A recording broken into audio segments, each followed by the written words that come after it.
Welcome back to the podcast. I'm your host, Jeremy Miller. Every week, I chat with fascinating people from all walks of life in order to bring you knowledge, inspiration, and insight. If you enjoy the show, you can support it by subscribing, leaving a review, and sharing it with a friend. This is the Jeremy Miller Podcast.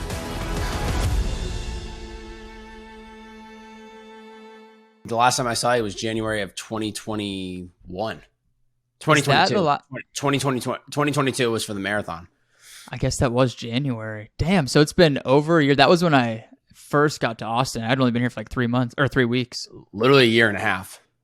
That's crazy. It's already June right now, June 8th.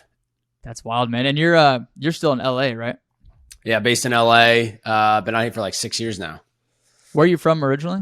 Massachusetts. So about an hour and a half west of Boston. I got a little tattoo. So this little spot right here, that's where I grew up. Boston would be right there. Dang. How was it growing up in Mass? How was it growing up in Mass? That's a great question. Honestly, it's not even until now that like when I look back on it, I have so much gratitude in the environment I was raised in, the parents I was raised by. I loved growing up in the Four Seasons. I think it was great, like having the snow, then the hot summers. It was incredible. Like I struck the lottery with the environment and the parents I was raised by. And it was kind of like that balance of like, you know, I always use the example that when like school came around, my parents would buy my sister and I like new shoes, but like if we wanted a second pair, like it was on us to go find a way to make money. Or if a new video game came out, every once in a while, my parents would buy it. But then when the second one came out a couple weeks later, they're like, all right, go figure it out. Like go make some money. So I grew up in a really great environment. And yeah, the city is Chicopee, Massachusetts. It's like 55,000 people. It's in Western Massachusetts. It was kind of the best of both worlds of like 50,000 doesn't seem like a lot of people, but there it's the third biggest city in the western part of Massachusetts. So it was amazing just being able to have access to a city, quote unquote. Now living in LA, I'm like, that was a joke, but yeah, man, I'm very grateful for kind of where I was raised. That's cool, man. That's such a good balance that your parents had. It sounds like. I feel like mine were pretty similar, but dude, I mean, I don't have kids or anything, but I know being a parent's got to be one of the hardest things, and finding that balance of like giving your kids what they want and like making them happy, but not giving them too much, because then they just become ungrateful and it's like expected, and that's where entitlement can come in. It's a tough balance, I feel like. Yeah, I'm not a father yet. I'm 29 years young, not on the radar just yet. Someday for sure. But even I was like, just, you know, you get to a place with your significant, you know, I've been dating my girlfriend for almost a year now. And so you get to that place where you're just talking about like, if we had kids one day, what would that look like? And one thing that me and her had talked about not too long ago was like, what does that look like if you have a lot of financial success, which is what we're both striving towards and we'll get to. And I'm like, listen, my kids are gonna work. I'm not giving them no handouts, because I saw how much that shaped me. Like I had my first job when I was 12, 13 years young. And that work ethic, I credit who I am and where I am today all because of that work ethic that I developed at such a young age. So my kids ain't getting no handouts. They are going to be working. I'm going to make sure that like I treat them right. And you know, that's what you want to do for your significant other or for your kids or for your family. I think we all have that desire to take care of those around us. But let me tell you, 20, 25 years from now, my kids can play this back. I made y'all work for it.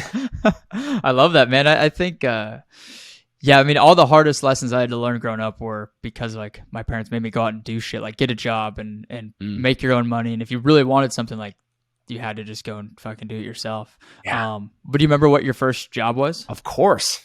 I'll never forget. It was my uncle owns a garden center called Classgrass Garden Center in Granby, Massachusetts. I'm plugging him for the millions of people that are going to hear this episode and want to go shop in Western Massachusetts. And I'll never forget the day. I was literally like 12. It was like a Saturday. It was kind of cloudy. It was probably April. Because I remember it was gray. It was the springtime. And I told my mom, we were sitting on the couch watching TV, and I was like, I want to make some money today. And I'm 12. And she's like, okay. And she's like sitting there, and she's like, do you want me to call your Uncle John and see if he needs help at his store? Like, it's the busy time of year and maybe he'll need you. And legally, like, I can't apply anywhere at 12, but like I can help a family member out. Right. So she called him, and he's like, yeah, like bring him down, got dressed, went there. And then it became a weekend like thing every weekend, Saturdays and Sundays. When I wasn't in school, I was going to work for him, and it was incredible. I was outdoors. I was watering plants, bagging people's trucks, helping with mulch. And truly, I that was like my first job, and I worked there for 3 or 4 years. And then I kind of popped around, and, you know, once I got into high school and could apply to jobs, I got a job at a grocery store. Then I worked at Finish Line. I was the top salesman for selling shoes. Kind of popped around. But without going too deep, there was a really pivotal moment in my life when I graduated college. And I was 6 figures in debt. I hadn't applied to a job. Was thinking about starting a podcast, but I didn't know what that was about. I didn't know if I was going to do that. This is 2016. And I moved back home after school. Once again, needing to make money, I called my uncle, like, do you need help for the summertime? So I go there for, you know, I'm like, it'll be short term, couple weeks. And there's a moment where I'm watering plants, and I'm like, holy shit, I'm back to where I started. And I have a college diploma in my back pocket. Looking back on it, I can laugh, right? But when I close my eyes and I emotionally take myself back to that moment, I was scared as shit, Jeremy. Like, I was like, did I just like fuck all this up? Like, I have the diploma. I'm back to square one. Like, I love my uncle. I love this job. I've learned so much, but this is not what my life is supposed to look like. I'm not supposed to be back here. So, without going too deep, this opportunity has served pivotal moments in my life. And luckily, ever since that moment of when I had that like, oh shit moment, never had to go back. Damn, dude. Well, I want to go deep into that. I want to know like how you ended up back there in the first place. So you started working when you were 12, 13, did this job for your uncle. Sounds like you're always kind of a self-starter for the most part. Like you had a lot of motivation without somebody telling you needed it. Then where do we go from there? Like, I want to know that the next like decade, basically, how you ended up back there. Let's go deep. I love it. Stop me at any time. Like, just jump in and tell me like, yo, hold on, because I can just keep rolling. All right. So you figure that's like 12 or 13. Once again, I popped around to different jobs in high school. At the time, I don't have any idea what I want to do for college, or I started having some ideas of schools I wanted to apply to, and my mindset, and I don't know if this was because of the environment I was not raised by within my parents, but just like the kids I was hanging out with, or society, the narratives. I was like, I'm going to go to business school because I don't know what I want to do with my life. And I just know that I want to drive a nice car, climb some corporate ladder, wear a suit every day, make bank, live a good life, and wear a Rolex. That was like the dream. Sounds good on paper. Sounds great on paper. So that's, to me, is the dream. So I go through high school, do my thing, and eventually comes time for college. I don't get into my dream school, which is called Bentley University. So I go to this other school called LaSalle College at the time. Is this in Mass or Northeast somewhere? Yeah, in Mass, right outside of Boston. I do a year at LaSalle, and then being a self-starter, I actually ended up transferring into Bentley. So they didn't let me in as a freshman, but I transferred in as a sophomore because I crushed it my freshman year at school. Spent 3 years just doing the college thing of like no clear direction, just having fun, partying, experiencing, doing good in school. And it was during my junior year of college that I have this moment to finally get a taste of what it's like to work in these corporate environments, right? Now, for context or for like a comparison, I feel like probably a lot of your audience are people that prioritize running and fitness, right? Mm-hmm. So it's like you tell yourself you want to, you're just getting started with running and you can't wait for that day to run your first 10 miler. And the day comes and you're like, damn, this kind of sucks. Or you have that mindset of like, I love this every mile. I think you get to that like with time, but like I think everyone that goes out on their first 10 mile, they're like, this kind of sucked. Yep. So you go to the parallel of me. I get this internship at not a corporate, it was a startup company. But I get my first taste of like showing up to an office, doing the same things, seeing the same people. And they were all great people, very nice, kind, hardworking individuals. But I kind of looked around and I was like, this is not for me. This ain't going to work. And that's a problem because this is my junior year of college and I'm about to graduate next year. And this is what I thought was the dream. So I take everything with a grain of salt. I'm like, all right, I'll finish off the internship. And they ended up, this was like during the school year. So it was like part-time, 15, 20 hours a week. Can you say what company this was? I don't, out of respect to them. Okay. Actually, you know what? I don't even think it matters because I have nothing but good things to say about them. And it wasn't them. It was me. It wasn't the product. It was a company called, interesting enough, it wasn't Snapchat. It was called Snap Inc. And it was a software. It was a B2B software. I don't know if they're still in business. I probably should look it up. And if they went on to get acquired for some crazy exit amount, then I probably should have stuck with it. But they ended up offering me a full-time summer gig, and I turned it down because I just knew this wasn't what I wanted to do. So I started driving Uber part-time. And I saw the money I could make. So I was like, let me just do this as like a summer job. Like I'll work as many hours as I want. I'm a people's person. I'll get to live in Boston. Like, great. So this is in between junior, senior year? Junior summer going into senior year. So it was great. I worked like Monday through Thursday, took a half day Friday, lived it up on the weekends, did it all over again, all summer long. And so now senior year has arrived. And I know going into senior year that I have no idea what I want to do with my life, but I'm going to do my best to enjoy this year. I don't want to look back and regret that I was miserable the whole time and then I graduated and then like it all worked itself out, but now I have to live with knowing that I just neglected my senior year of college. And so I lived it up. I had a blast. I was doing what every senior college student does, which is having the time of their life while kind of trying to figure it all out and finish school.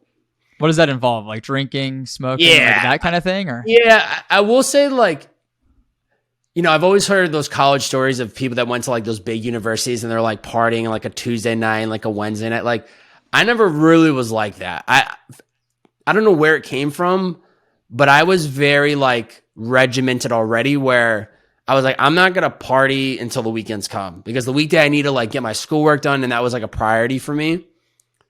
But this was also a very pivotal time because I was open-minded to like, what is the next step of my life? And this is when I started to get a taste of like self-improvement.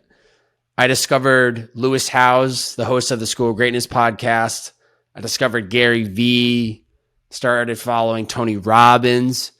And now in my free time and my alone time, I started feeding myself this content, these conversations. And it was just like eye-opening to me of like, man, there are people out here just like living their best life, creating their dream life, and are doing it. And podcasts were the medium I just started consuming and just listening to these conversations. So the rest of senior year is like that. Just me following my curiosity, listening to a lot of podcasts, reading some books, still no idea what I'm going to do after school. And spring semester, this is when I'm kind of like curious and interested in starting my own podcast. This is spring of 2016. Podcasts aren't what they are today. And I kind of like evaluate myself. I'm like, what does it take to be a podcaster? You need to be a curious person. That's me. You need to be a people's person. That's me. You need to ask somewhat good questions. I'm like, I ask pretty solid questions. So I was like, let me think about this for a bit. So I kind of marinate on it for a few months, and I graduate, back at the job, working at my uncle's, just like, what am I going to do? And I'm still passionate about this podcast idea, but I know damn well this ain't going to be the thing that makes me money. Immediately, at least. So I have a conversation with my parents, and I'm like, listen, I've been here for like a month and a half, 2 months back in my hometown. It ain't working. I don't know what I want to do. I need to change things up. And so I was like, I'm going to go back to Boston, which is an hour and a half away. My buddy has like a 6-week lease that he can offer me. I want to go back for 6 weeks, see how things shake out while I'm in Boston. Maybe new opportunities will come my way, and I'll figure it out. So while I'm in Boston, I start my first podcast called Purpose in the Youth. So what did your parents, sorry to interrupt, what did your parents think about that? They were extremely supportive, and this is what they said. I told them, I said, hey, I'm not just going to start applying to jobs. They're like, listen, we fully support whatever it is that you want to do. We trust whatever you're feeling and listening to, but know that when college loans kick in 6 months, because there's a 6-month buffer and then they kick in, they're like, that's on you. We're not paying for it. We're not going to help you. We've done everything we needed to do to get you this point. You need to figure it out. So I was like, great. Put the pressure on me. I'll figure it out. So I went back to Boston, and I saw the money I can make during summer working full time. And I was like, I could make a living. I could get by driving full time while I start this podcast. So I go back for 6 weeks. I balance making money while working on this creative idea of a podcast. And come August 31st, 2016, I launched the podcast. I tell myself I'm just going to drive Uber for a couple months until I figure out the next gig. Little did I know I would go on to not only spend the rest of the year driving Uber full-time while running this podcast, I then moved to LA and drove Uber full-time out here for 2.5 years. Jesus. While building the podcast. What took you from Massachusetts to LA? I knew since I was in 5th grade that I wanted to be in LA. Just something about the weather, the culture, seeing it in the movies. Absolutely no interest in being an actor, no interest in creative, nothing at the time of being obsessed about LA. And there were 2 other moments in my life I thought I was going to make the move. It was when I didn't get into Bentley. When I applied my freshman year of college, I was like, fuck it. I'm going to California. Like, this is my time. Every school I applied to shot me down. And then the second time I thought I was going to move out here was when I graduated college. And I was like, I have no plan. Might as well move to LA. I quickly stopped myself when I recognized I want to start a podcast. I need to know people. Why am I going to move somewhere where I don't know anyone? And that was before like remote really became what it is today. And Zooms were so casual. So I was like, not yet. The time's not right. So that third time was like the perfect timing. It was the 1-year marker of the podcast. And I moved out to LA with my best friend who was in music full time. So it was like the stars aligned. But I always knew that LA was a place that I wanted to live and be at some point. Damn, dude. So you just said, fuck it, I'm going out to LA. Like, didn't have any real plans other than to drive Uber and keep doing the podcast, basically? Yeah, 100%. I had visited and been out to LA probably up until up until 2016. I had visited LA 2 or 3 times in my life, and I knew like this is the place I wanted to be. No questions asked. But I think what was really important is I came back out to LA to record podcasts twice in the year leading up to me moving out there. And I kept building connections and relationships with like really good people that gave me the confidence of like, if I just get myself out here, I'm going to crush it. Like there was one trip I had planned when I came out here coming out here for 6 days. I had one podcast lined up. I ended up extending the trip for 3 or 4 more days, and I flew home with 7 podcasts recorded. Damn. And I will like honestly, like the guests that I had locked in while I was there were like major people. Like they had like hundreds of thousands of followers. Like my relationship to numbers of followers equaling success or numbers of followers equaling like your identity or like your value in the world has completely changed. But at that time when I had like 1,000 people on my Instagram, I got a guest that had like 200,000 on Instagram. Another guest that had like 300,000 on Facebook. Another guest that had like 200,000 on Twitter. And I was like, whoa, like these are real deal people and they want to sit down with me. So I knew, I was like, I need to make the move to LA. This is going to be like a game changer once I get out here. So all that to say, I felt really confident about making that move out here because of those 2 trips coming out to LA leading up to the year moving out here. Dude, that still takes a lot of balls though, to just not like any for sure set plan. I mean, I guess you relied on Uber for income. I was 100% relying on Uber. I had no idea. Like, I didn't know. Like, I knew the money I was making in Boston, but I was like, I don't know if I'm going to be able to make the same amount of money. Also, LA is a massive city. Like, I knew Boston because I lived there for the last 4 or 5 years for college, so it was easy to navigate. I'm like, I'm going to be moving to a major city where I don't know anyone or anything. This is going to be like me rolling dice. And I just trusted my gut that like I would find a way to make it work with an Uber. Like I got to LA and within 5 to 6 days, I was out driving again full time. Do you think that's one of the best decisions you've made is to leave? Like, do you think you could have done what you've done now while still staying in Massachusetts? Or do you think you needed to get to LA? That's a great question. I would have made it work staying in Boston without a doubt. But I think what I was interested in, the creative world, like I interviewed a lot of D2C entrepreneurs, videographers, film directors. The people that I was really interested in talking to were based out of in LA, and I could have found it in Boston without no questions asked. But I think it was that's such a good question. It's making me think about kind of like resets, right? I truly believe, Jeremy, at any moment in time, we don't need anything external to make a change in our life other than the internal of flipping a switch and saying it's time to make that change. And for me at the time, I think it was really important that I moved to LA when I did because I had a year under my belt with the podcast. I was really starting to change as a human being from Bobby, senior year of college, to Bobby, Uber driver, podcaster. Like, I wasn't partying like I used to. I really was changing my identity because it was a now or never moment.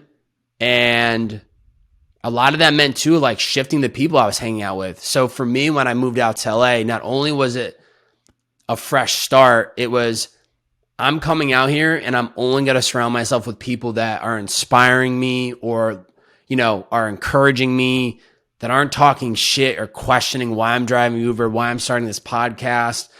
It was really like a full reset in my life. So I think I could have made it work while I was in Boston, but I think just that whole shift of like location, it just changed everything. And also just the sunshine of LA. Like there was just so much about LA that was so tasty to me that I was like, I need to be there. So it felt necessary, but I know without a doubt in my mind, I would have found a way to make it work in Boston because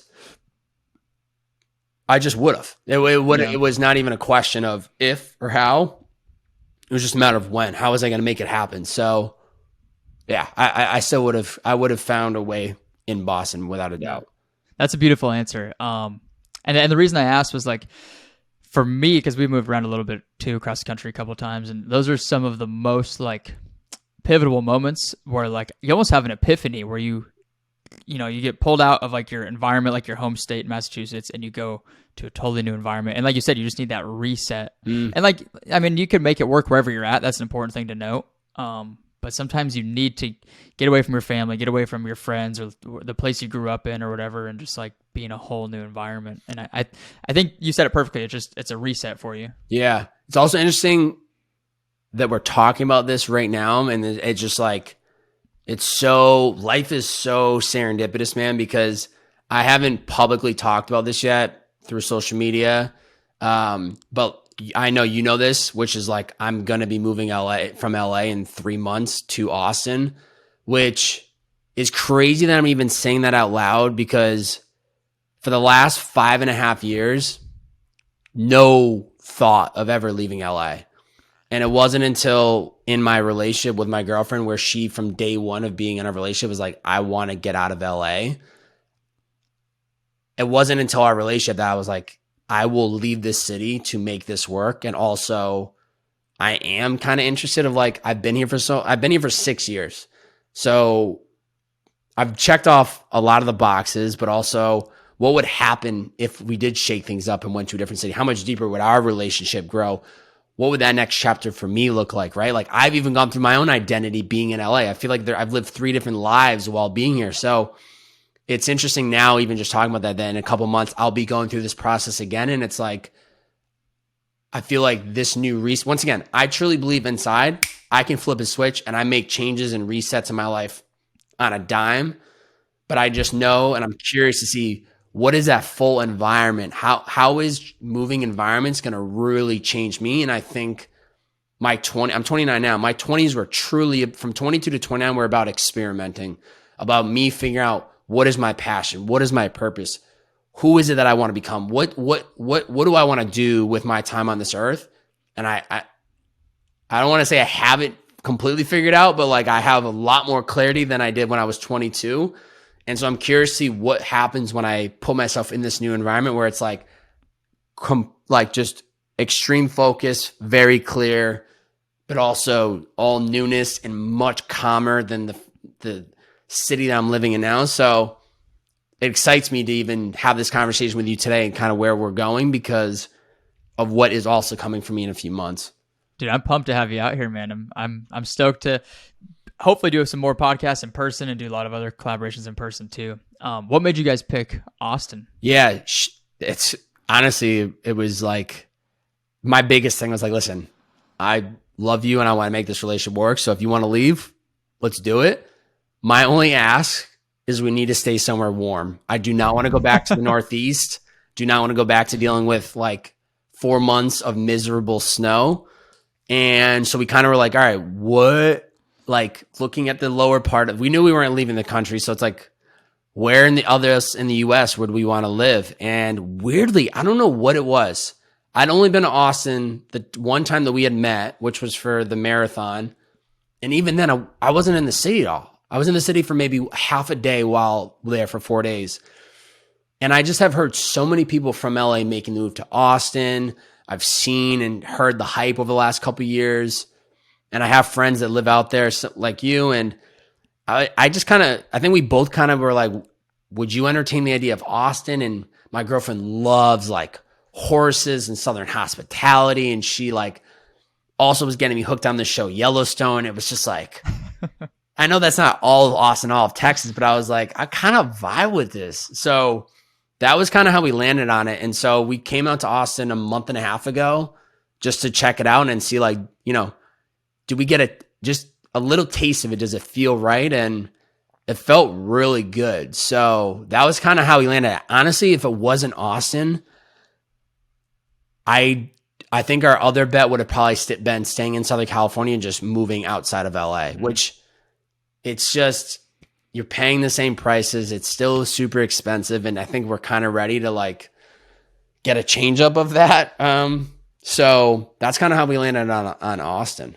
That's dope, man. You guys are going to love it out here, dude. I think more than anything, it's the people out here that are so amazing. Like everybody's just so welcoming and it's kind of like this big melting pot now because there's people from all over that have moved here and it's rare to find somebody who's actually from Austin these days. And so because of that, everybody is trying to make it, trying to get into a circle and a community out here. So like everybody's just so welcoming and encouraging. And I know you're into like health and fitness and that kind of thing. And it's like it's like a hot pot or the hotspot for health and fitness and running and all that. So you're going to love it out here. I know you will. I'm excited for that, man. I could feel you always hear Southern hospitality, and I could just feel it. Even when we were there a couple weeks ago, man, I love LA, and this place will always have a special place in my heart, but it is respectfully a very competitive city. And it really is what you know, who you know, like what you do. You know, we went to an event recently, and respectfully, I mean, no disrespect, like it's my girlfriend and I could feel we're being treated differently because we had quote unquote followers. And it's just like that type of stuff, man. It's not my vibe. It's not, I don't attach numbers to identity, and I don't know, but all that to say, I'm very excited for it. And I have seen outside looking in that there's a big wellness community, and we both are very big into that. Hell yeah, dude. You guys are going to thrive out here. I know you will. So you moved out to LA, just ripping Uber. Didn't you do something like 19,000 rides or something? 19,002. Oh my God. Got it tatted on the back of my arm, baby. What was a day in the life like during that moment or during that period of time? Yeah. Honestly, it was kind of exciting every day, right? So I'm a people's person. I'm an extrovert. This was like the first 2 years living in LA, a new city for me. So I had really kind of figured this out from scheduling of like, how do I balance building a creative project while driving Uber? So every day was pretty much the same, like wake up at 6 a.m., go to the gym, knock out the self-care routines, boom, boom, boom. Great. By 8:39, I'm starting like my day. So I would spend from 9 till noon, 9 to 1, doing anything creative, reaching out to guests, recording podcasts, prepping, creating content, sending emails, doing all that stuff. Then around 1-ish every day, I would pack up a cooler, I would jump in my car, and I would literally drive from 1 till 9 p.m. till 10 p.m. And any day could average from 150 miles driven all the way up to 300, 350. And I would just rip around all day. And that was the beauty of the app. You turned it on and off as much as you wanted. And when I was done for the day, I would turn it off, drive back home, go to sleep, do it all over again. That was like my grind. Mondays were my day off, where it was just full creative day. And it was a lot of podcast prepping, editing, posting, all that. Tuesday through pretty much Saturday, it was like that. It was like 9 a.m. till noon work, 1 p.m. till night drive. And then Sunday was kind of just Uber day. But I would drive anywhere between 45, 55 hours a week. Jeez. I didn't really have a life other than work. Like my slogan was podcaster by day, Uber driver by night. And I just slayed the streets, man. I just took it one day at a time. And I'd say I was probably honestly not mad about driving all that often. Like I'd keep one AirPod in my left ear. I would burn through podcasts. If I wasn't talking to the person in the car, I would keep the music on really low.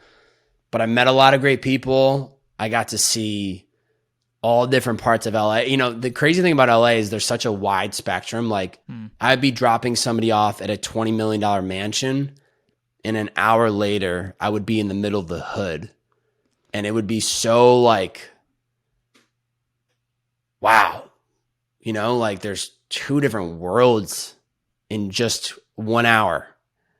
And I learned so much from the people that I met, the things I was able to see. Like I got to see LA unlike any other resident. It would probably take a resident, 30 years to see what I saw in 2 years, man. Because it's such a big city. And you probably hear it, even not living here. It's like traffic, traffic, traffic. you're not just going to go drive 30 minutes to go check out some coffee. I mean, you will, but like, it's just impossible to see all of these neighborhoods the way I saw it in 2 years. Dude, that's such a unique perspective. That's so wild. I love just the fact that you'd see, a stupidly rich person, and then probably the next ride could be to somewhere in, I don't know, like Compton or some of those like lower income areas, and just seeing like you said, there are two very different worlds out there. What are like some of the lessons you think you learned of just like interacting with some of those different types of people? I will say first thing, and then I'll answer that question. It's interesting because when I was dropping somebody off at the 10, 15, $20 million mansion, I always thought to myself, wow, they could easily afford a black car, which is a more luxury professional service, but they would rather be in the back of my 2016 white Ford Fusion hybrid. And I always respected that because I was like, this is somebody that clearly has amassed some type of wealth, but they still see a dollar as a dollar. And so I always took that with me. But I think some of the lessons that I took away from that experience was, so many. You don't really know, don't judge a book by its cover, right? So like every person that I would interact with had a story, and I thought that was really eye-opening. I would literally have people would get in my car and it would be such a loaded question, but the same question every day. Hey, how's your day going? Some people would shrug me off and say, good, thanks.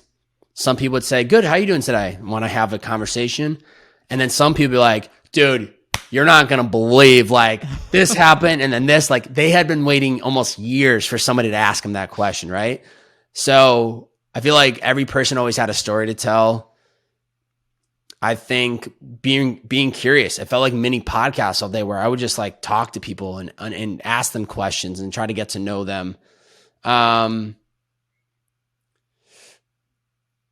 thing I took away from that experience was truly like taking it one ride at a time was always like my mindset, because there were days when I had limiting beliefs about my own like direction. Like I have all this passion to help people and want to change the world, but here I am being the Uber driver. Like I'm not doing what I want to do full time. Right. And so I got in my head a lot, and I always remind myself, just take it one ride at a time, take it one ride at a time. But at the same time, that's another lesson I learned, which was like, do not attach your identity or worth to what you have to do to get by. Like inevitably, we all go through those chapters in our lives where we have to do something we don't want to do. And as hard as it is in those moments, just keep your head held high and do it to your best of your ability. Because funny enough, what's going to happen is after you're out of that experience, you then look back on it with the most amount of gratitude. I love, and I wear this as a badge of honor, that I have 19,002 Uber rides under my belt. I love when someone's like, what does that tattoo mean? I love when people are like, you were an Uber driver? I love being able to talk to you about on today's podcast, because it gives me a point of reference of like, for other people listening too, I had to do shit that I didn't want to do to get me to where I am today. And whether that's you working a job or that's you doing X, Y, or Z to get by, you just do what you need to do to get to where you want to be. So I have the most amount of gratitude for Uber and what the platform provided me. Because if your question you asked me earlier was, would you still have been able to make it work if you never moved out to LA and you just stayed in Boston? Yes. The question that kind of messes with my mind is, if you didn't have Uber, would you have been able to make the podcast work? Because the biggest thing for me with the podcast when I was reaching out to guests, once again, this is before Zoom became what it is. The biggest offer I had to people when they would say yes for the podcast, I would say, great. When can you do the podcast? Wednesday at 3 p.m., Tuesday at 7 p.m., Saturday at 9 a.m. You tell me when you can do it and I'll make it work, because I don't have a boss, and I will build my day around when you are available to do it. So that was a huge, huge value prop for me with driving Uber. But I know deep down that if I had to do something else and I was working a job, I still would have found a way, but it would have been much harder because say that time in my life, I had to work a job, as you probably feel it within when yourself as a creative, like I know I am the most creative and clear in my mornings and up to midday. Afternoons and evenings, shot. I'm not getting any creative work done. I can take phone calls. I can do analytical work. No creative is coming out of me. So to think like, what would have life looked like if I had to do podcasts at 6, 7 p.m. every day after a full day's work in an office? This podcast wouldn't have been that great. So yeah, man, so much gratitude for Uber. That's cool, man. Again, it's such a unique perspective. Taking it one ride at a time for 19,000 rides. And I feel like Uber is probably, I would imagine, like one of the easiest ways to become self-employed or be self-sufficient. Like there's not a lot of other things that have such like low barrier to entry. As long as you got a car and a driver's license, like that's it. You can make as much money as you're willing to drive, I guess, right? Yeah. I will share this too. That year in Boston when I graduated, in that full year. Now, mind you, this is before, so they don't take taxes out, right? They don't take taxes. You have to pay for your own gas. Before all that, and let me tell you, I worked my ass off. But still, I netted $70K on my own time driving Uber in Boston full time in 2016. That's impressive. That's very impressive. It's like, yeah, I mean, and here's the thing, right? You hear 70K, so somebody thinks, wow, you made 70K. But in my mind, I'm like, to me, that felt like 150K because I was making it on my own time. That was priceless. The ability that I was turning on and off an app and driving and making money when I wanted to, that was so, even if I was averaging $30 an hour, to me, I felt like I was making more than that because it was on my own time. So that was huge. Like being able to make that amount of money by myself without anyone telling me what to do was incredible.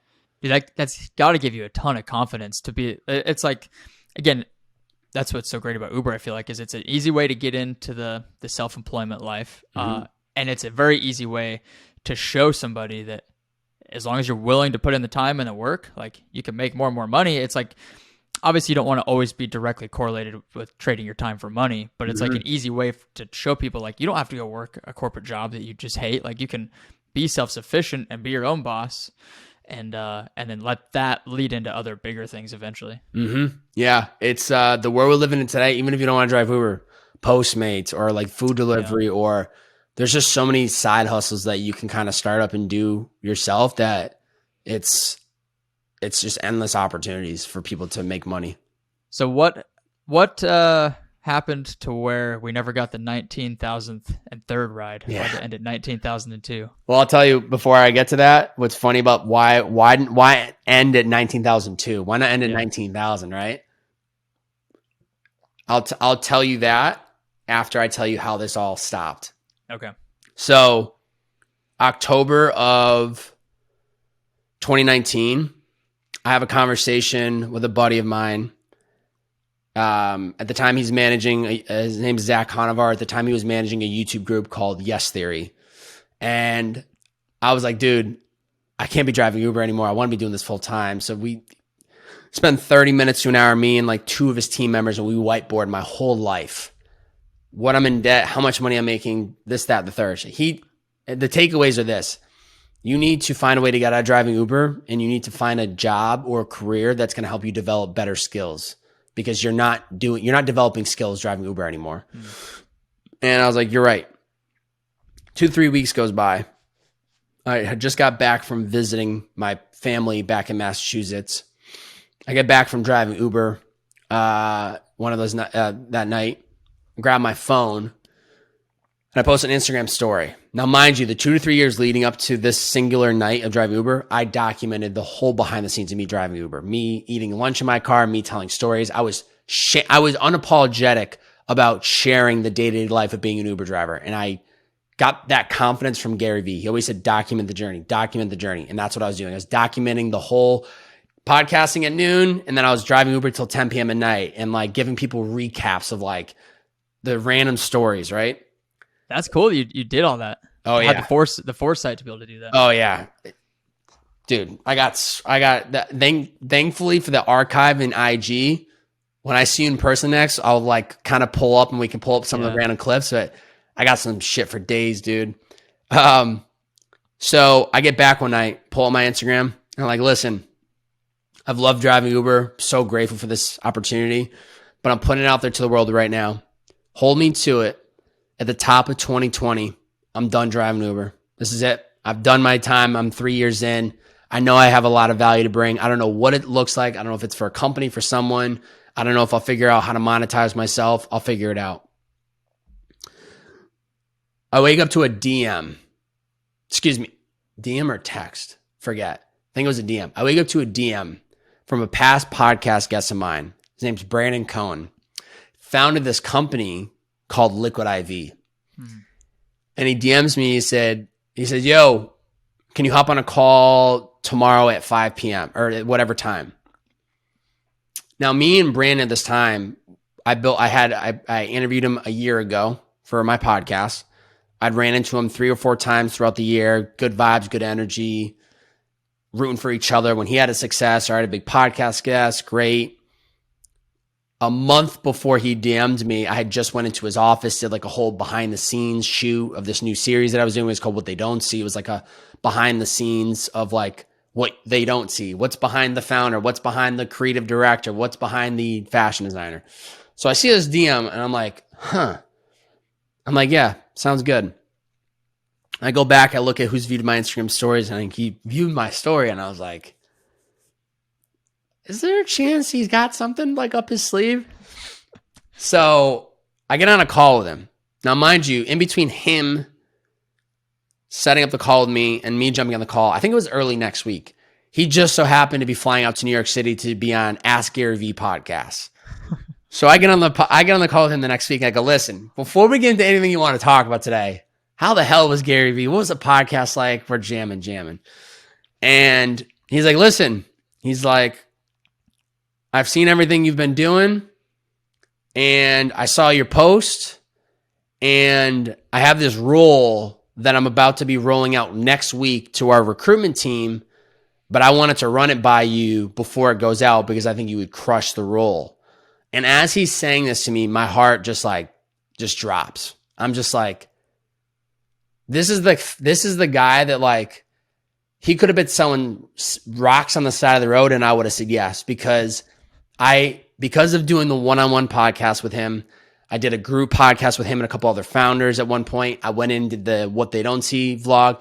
I knew this guy inside and out, and I was like, listen, not to him, I didn't say this, but in my mind, I've interviewed a lot of founders, all great people, but this guy sits on a very specific hand of 5, not because of the success that Liquid IV was having at the time, which was nowhere the scale of what it is now, but I admired this guy top to bottom, who he was as a founder. And I was like, yes. I told him on the phone, I said, he didn't even tell me the salary, didn't tell me any of the benefit, nothing. He just told me the role and what it was going to be, which was like building out a behind the scenes content team for the company and him. I was like, Brandon, yes. Like, I don't know what the salary is. I don't know any of the details, but yes. So he's cracking up. He's like, listen, he's like, I got to put you on a call with our HR person just so you can hear what the details are before you fully verbally commit. But like, I think this is the role for you. I don't do any interview. I get an offer email, transparently, that was 6 figures, which is like, I go from Uber driver to now a 6-figure offer. And I was like, yes, let's do this. 2 weeks later, I was working full time at Liquid IV. Damn. So no interview, no nothing. And that was a game-changing moment because I was burnt out from driving Uber. I was also burnt out with my podcast, Purpose in the Youth. I'd done it for 3.5 years straight, didn't miss a single week, hadn't seen crazy growth analytically. I was kind of just like, is this the right thing? I literally, before I talked to him, was putting the show on pause to give myself more space to think. And it just so happened that while the show got put on pause, the next week I was starting full time at Liquid IV. Jeez, dude, that's powerful. I mean, just from a matter of putting yourself out there, making the right connections and attracting that kind of stuff to you. That's freaking powerful, man. Are you still with Liquid IV? Still with Liquid IV full time till this day. Dude, so it's been what, over 3 years now? It's 3.5 years now. It'd be 4 years in October. That's amazing, dude. So that was it. Like that day you accepted that position, you said, "Fuck it, I'm done with Uber." Yeah. So I accept the position. He's like, "Great." I was like, "When can I start tomorrow?" Like, I'm like, "Let's get this rolling, dude. I'm ready to go." He's like, "Listen." He's like, I forget what the reasoning was, but it was like, "Listen, that we need to do like a 2-week onboarding like we need 2 weeks before you can start because we have to like get HR set up with you. You need to get health insurance. Like, you can't just like start date tomorrow. Like, this ain't Uber, bro. You can't just turn on and off the switch." So I was like, this is great. It'll give me some time to like, just like kind of, I don't know, just give myself a little bit of a break in between the podcast shutting down and starting with you. In reality, I didn't take much of a break because I just kept hustling. But the Uber story is great because I determined that the last day I was going to drive Uber was on a Sunday. I think Monday was like a holiday nationwide. So I would be starting with the company either Tuesday or Wednesday of that next week. So I went out Saturday as like my last day driving Uber. And I saw that I was close to 19,000 rides. I was like, perfect. I'm going to end this on 19,000. It's a great number. So I go out and I intentionally hit 19,000. I get back that night, put up a story. Great time driving Uber. Big things coming. Hadn't really announced what I was doing next. But I was like, I'm done driving Uber. And I go look at my app, and Uber had this thing, and I don't know if they still have it to this day, where Monday through Thursday, there was a ride bonus. So if you hit 50 rides in 4 days, you got a $100 bonus. And then on the weekends, Friday through Sunday, there was another bonus. If you hit 25 rides, you got a $80 bonus, whatever it looked like, right? Mm. So I get back into my house and I realize I'm 2 rides short of hitting the bonus. Now this bonus is probably $100, dude, right? Like, it's $100, $100. And it's like, I'm about to start a new career. Like, I don't need this $100. But in my mind, I'm like, how you do anything is how you do everything. And I was like, the job is not finished. So I got back in my car at 7 a.m. on Sunday the next day. And I said, I need to finish these 2 rides. And I went out, I did 2 more rides. I turned off the app and I came home and that was it. Dude.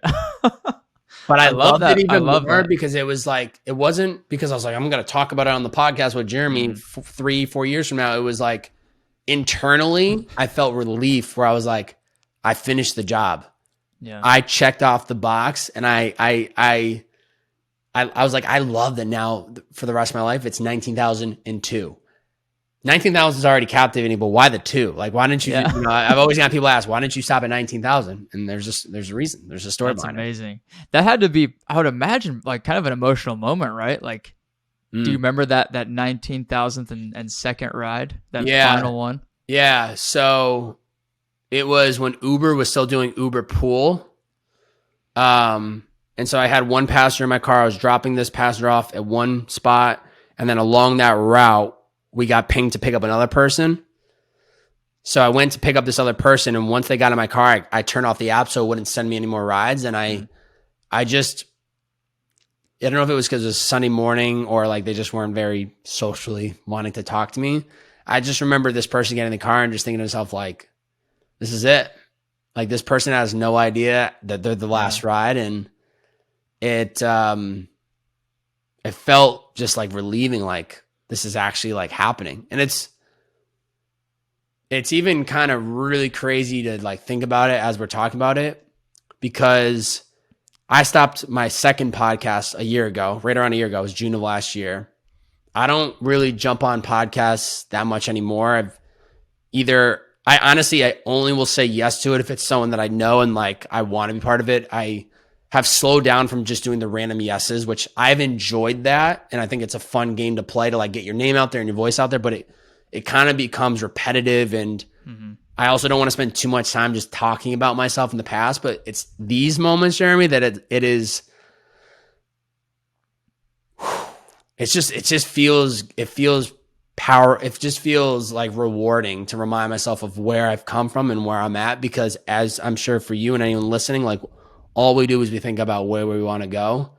But if you take a moment and you look back on where you came from, it gives you so much inspiration and momentum to remind yourself of, like, if you got from there to here, you can get from here to there.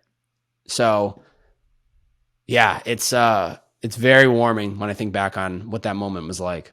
I love that, man. Yeah, it reminds me of that saying by, I think it's Jordan Peterson. He says, compare yourself to who you were yesterday, not to who somebody else is today. That's like a mantra that repeats in my head all the time. And just because it's so easy to compare yourself to where someone else is right now, like, and you have no idea how long they've been doing it for, what their prior circumstances are. You just see that they're doing something better than you, or they're further ahead. And that immediately is going to kill your confidence and hurt your self-esteem. Whereas instead, if you take it from, like you're saying, of being grateful that you're so much further ahead now from where you used to be, even from yesterday or last week or 10 years ago, whatever. I love that, man. That's such a cool, unique story that obviously you're going to be able to take with you forever. Yeah. The Uber days, man. Sorry for the Uber. Now we're here. I love it, man. So where does this like whole, cause like, I know now your main thing is like self-improvement, coaching people, helping them, I would imagine, get through a lot of the same shit you had to go through. What was the journey like to take all that on? Yeah, I'd say it's kind of what I said earlier, right? Like going through, like, I feel like I've been through 3 chapters of my life while living in LA. Similarly, like as a creator, I feel like there's been like these different chapters. So like at a high level, I take the role with Liquid IV in October of 2019. Mind you, 5 months later, we hit a pandemic. So the fact that I took that role, I don't know what I would have done if I didn't have that happen, because it's just crazy when you look back on it, right? So I pretty much take a 9-month hiatus of like really creating while I take on this new role with Liquid IV. I want to kill it. The pandemic hits, then we have downtime. We're all home. That's what gets me to like start creating again. So I spend the next pretty much 2019, 2020, just continuously one podcast a week. I'm just kind of like, just keep creating, just not really sure, like, how do I monetize? How do I build the business out of this? Same thing for 2021. Up until probably the first 6 months of 2021, doing the same thing. Just keep creating, trusting it's all going to work itself out. Big decision, or big thing that changes for me in the back half of 2021 is my buddy JT Barnett, big TikToker, runs a TikTok agency now, really successful. But back then, even then, it was having success. He's getting in my ear, you got to be on TikTok. You got to be posting on TikTok. So I started just kind of testing, creating TikTok content while building out my podcast. This is November of 2021. Started to see success. Pretty quickly gained like 40,000 followers on there. Damn. And I remind myself kind of like what Gary Vee had always said, go to where the attention is. And I kind of just see this moment of like, okay, one video I had go viral has touched more people than all of my years of podcasting combined. Now, I don't regret all the podcasting years. I loved every conversation, but I'm like, you need to now be thinking from a business standpoint. Like, if you want to stop just doing this as a passion, you got to really lean into what is working. So I'm like, I'm going to go heavy on TikTok. So now it's 2022. First 6 months of 2022, I'm balancing both, all in on TikTok, still putting out weekly podcasts, but now getting burnt out with podcasts once again, because I'm starting to get burnt out. I'm not seeing the success there that I want. I'm not monetizing it, but now I'm starting to get brand deals through TikTok. More opportunities are coming through there. I'm respectfully starting to get like recognized in LA from TikTok. I'm like, this, not because I'm trying to like be famous and like stroke the ego, but it's like having people come up to me and be like, dude, your video like did X, Y, and Z for me. And I'm like, whoa, this is cool. This is great. Like, I'm actually impacting people to that depth. So what kind of content were you creating on TikTok? Self-improvement. It was, you know what, the best way to describe it is like the podcasts were very similar. It's like self-improvement, having guest interviews similar to like this. But what I was doing was like I would do like 2 podcasts a week, one with a guest, one solo. The solo could be a 30-minute podcast on well-being. And I would dive into like 5 things that I'm doing that's helping me and spending 8 minutes on each one and how it works, this, that, the third. I was taking those same concepts and putting into a 60-second TikTok. So I was creating content that was wellness, well-being, men's lifestyle, self-care, parts of my journey of 100 days of meditation, 1,000 days of celibacy, all these things. I was putting it into content. And anyway, long story short, I ended up deciding I need to stop the podcast once again. This is a new show at the time. It's called It's the Bearded Man. I need to pause this podcast. I need to go all in because I had amassed like 40,000 by probably early 2022. And now I was at like 80,000. So I doubled and I was starting to see deals come in. And I was like, all right, what would happen if I put all of my creative attention into the short form content? So June 2022, a year ago, I stopped the podcast. I hire one of my buddies who I met through podcasting years ago. He ends up starting a one-on-one coaching business for creators that are trying to build a business.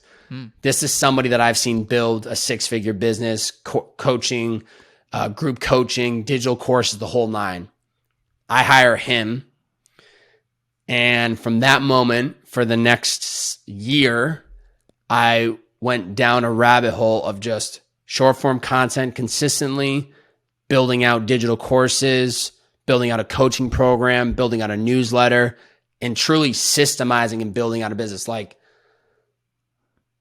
wow, it's unbelievable where I'm at now to where I was even 6-7 months ago. Like, I have different offers. I have ways to like help people. I have a one-on-one program that if people are willing to pay a premium, they can work with me in a one-on-one capacity. I went from, at the time, 80,000 on TikTok to 280,000. I went from 9,000 on Instagram to 100,000. Those numbers are not there. I say that because you need attention when you want to build these businesses and you want to see success. I've seen your growth on Instagram and it's been crazy. And to see like the community build, it's amazing. And that's what allows you to build your business and build out offers, right? So ever since a year ago, I've been really down this path of like, how does Bobby become a business? And while working full time, still managing to do all these other things. And it's been incredible. It's been a journey, but I guess all that to say, like my goal really, if I had to like define it through the content, is helping people stay on track of their goals by optimizing their time. And Jeremy, how did I become such a master of time? From driving Uber. That's what taught me time management. Because any moment that I wasn't driving Uber, I was technically losing out on an opportunity to make money. So if someone is like, do you want to grab coffee Saturday at noon? My mind's processing, okay, so I got to drive to them 30 minutes, be with them for an hour, then leave for 30 minutes. When I was driving Uber, I was like, do I value this cup of coffee at $80? Because that's what I could be making driving Uber. So I started to become a time management master.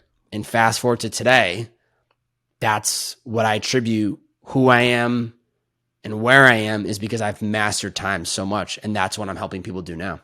Dude, I love that, man. That's such a powerful journey. And I love that it's all kind of rooted in that time management.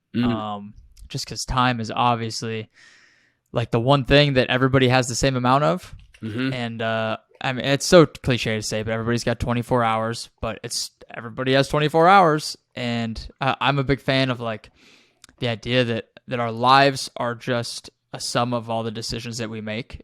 And I have to preface that with like, obviously people come from different circumstances. People are dealt better hands than others and whatnot. But at the end of the day, it's like, our lives are just the decisions that we make and how we choose to spend our time, who we spend to choose or who we choose to spend our time with. I think so much of it just comes down to time and the decisions that we make with our time.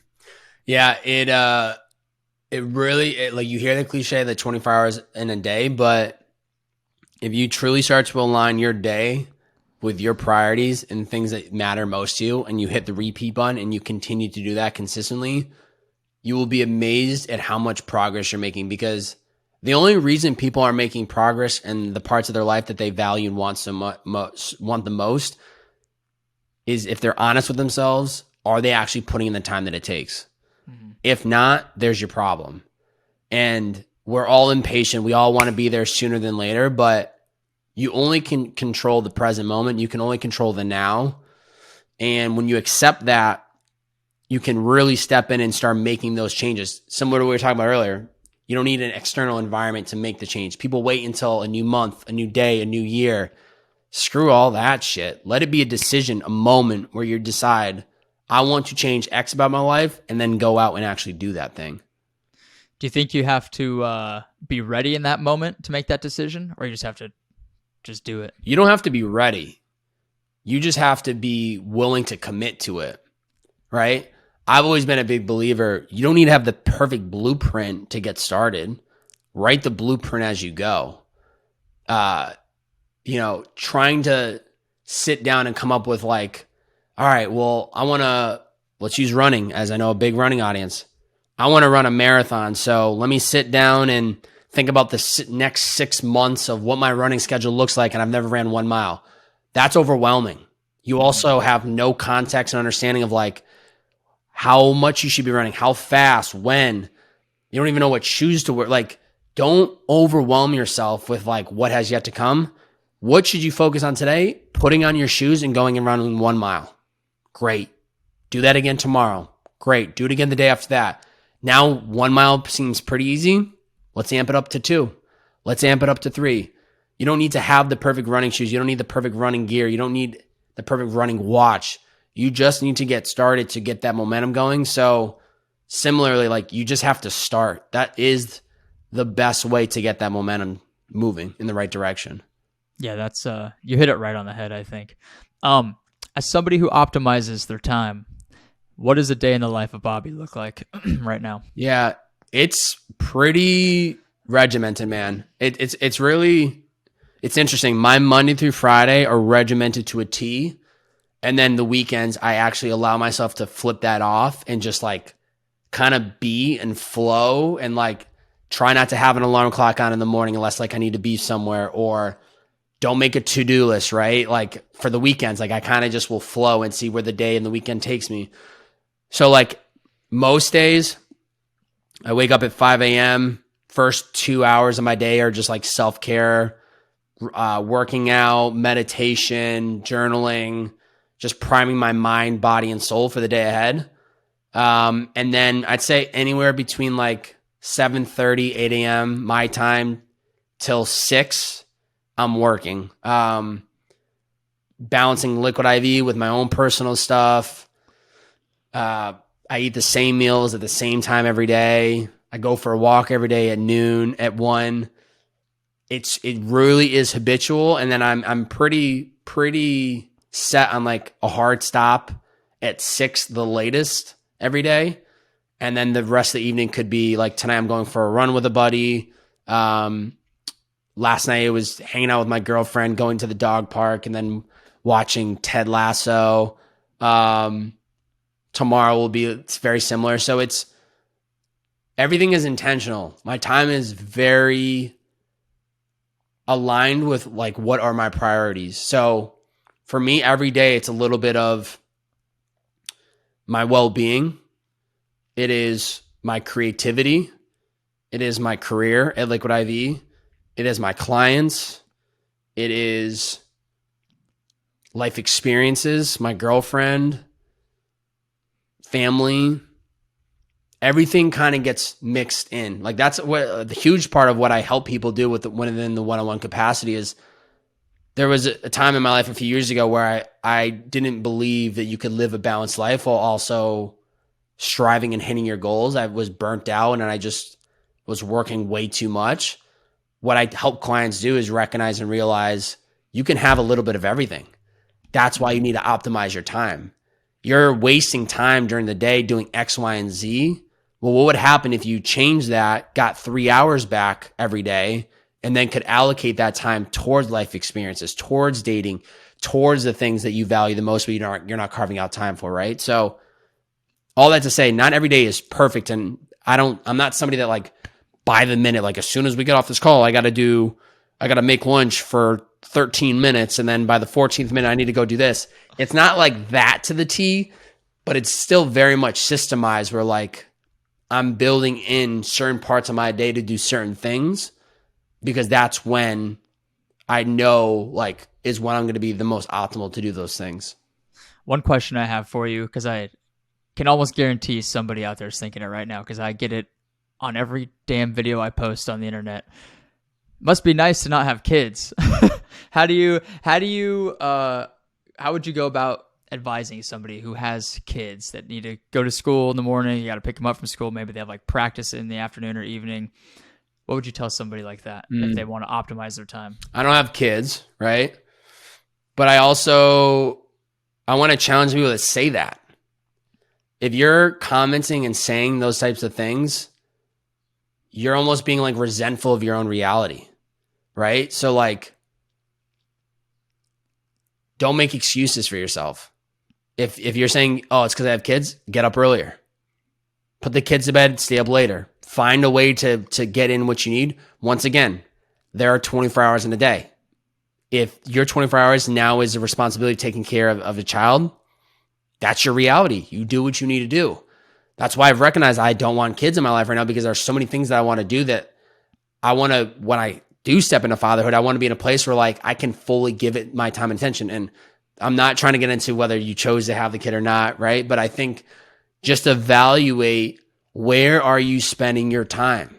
Could you actually get up an hour early and have some stillness to yourself or have time to yourself before your child woke up? There are ways to optimize your time better. I think you just need to ask yourself, where are you spending your time? Because I guarantee you those same people saying, try having kids, are wasting time watching Netflix, scrolling on TikTok, or during their working day, they are having 30-minute gaps where they're watching YouTube videos. I don't have any of that. That's why I optimize my time so much, is I'm not being pulled in the direction of where the world takes me. When my phone rings, I don't just answer it. When I have downtime, I'm not just like scrolling aimlessly. Being mindful and conscious of time is money. Where are you spending it? If I get a random phone call at 9 a.m. from a friend I haven't talked to, it's in 6 months, I'm not picking up the phone. I have boundaries in my life because I'm focused on my business during those times. If my sister's calling me at 11 a.m., I'm not picking up because I'm working on my business. If she continuously calls me, yes, I will pick up. It's clear it's an emergency. But you, that person that is complaining, oh, we'll try having kids, I just think you're honestly just not taking control of your time, and you're not taking on the responsibility to adjust and make it work. So I love that. It's on them. Like, you have to make it work. And yeah, it's just create the time. That's the other thing. Saying I don't have the time is really saying I don't value it enough. Because if you valued something enough, you would find a way to create the time for it. That's beautiful, dude. That's a perfect answer. There's a Stoic quote along the lines of like, if it's humanly possible, you can do it. And I could go and find 1,000 people right now that have kids that are doing all this stuff that these people want to be doing, but instead they're making the excuses that they have kids and they can't do it. And again, people are probably going to say, well, it's easy for you to say because you don't have kids and you don't know from experience, but it is what it is. We'll let them think whatever they want.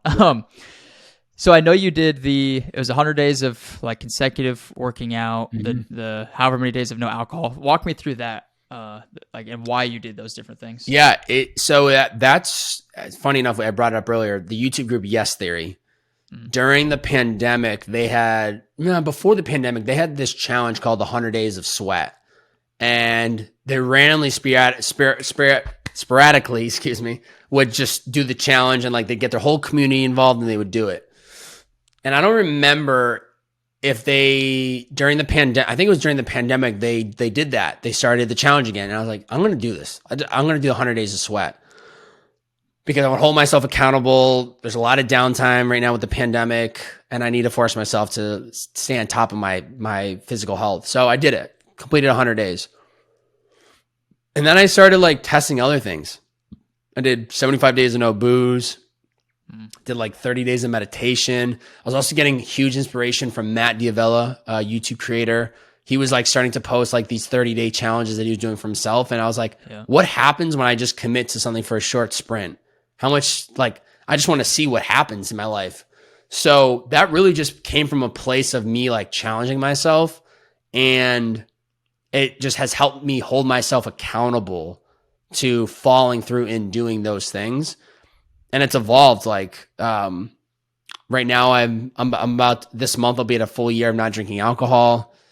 I didn't intentionally go out to do 1,000 days of celibacy, but after I kind of did these challenges, I looked back and I did the math where I was like, I was celibate for 1,000 days from when I graduated college while I was driving Uber all those years, which was like pivotal during my self-improvement chapter of my life. I was like, really leaning into myself and trying to figure out what I want to do with my life and figure out my passion. And anyway, so all these challenges have just been these little sprints where I was like, let me see like what comes from me doing X. And it's felt really powerful to just push yourself and stay disciplined to whatever that challenge is.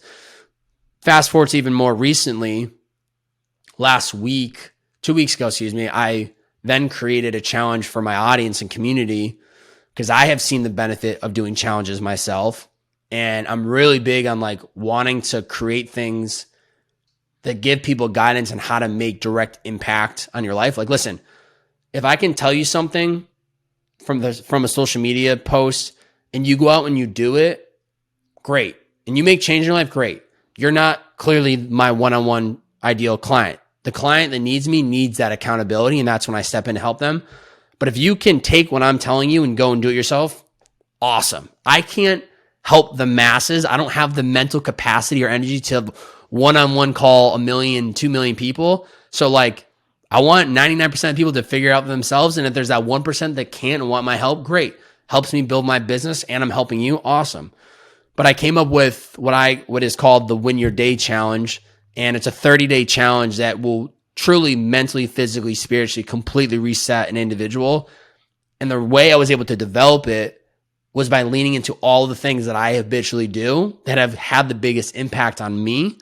And so I wanted to create one that was kind of balanced, but also was going to help somebody that if they followed it to a T, they would feel different, right? So like you think of like 75 Hard challenge by Andy Frisella. That's like balls to the wall, full throttle. It's incredible for like a complete reset. But for somebody that's like at 0.0, I think it can be really hard to get into that challenge because it is such a shift. It's all about slow incremental changes, just like with running, right?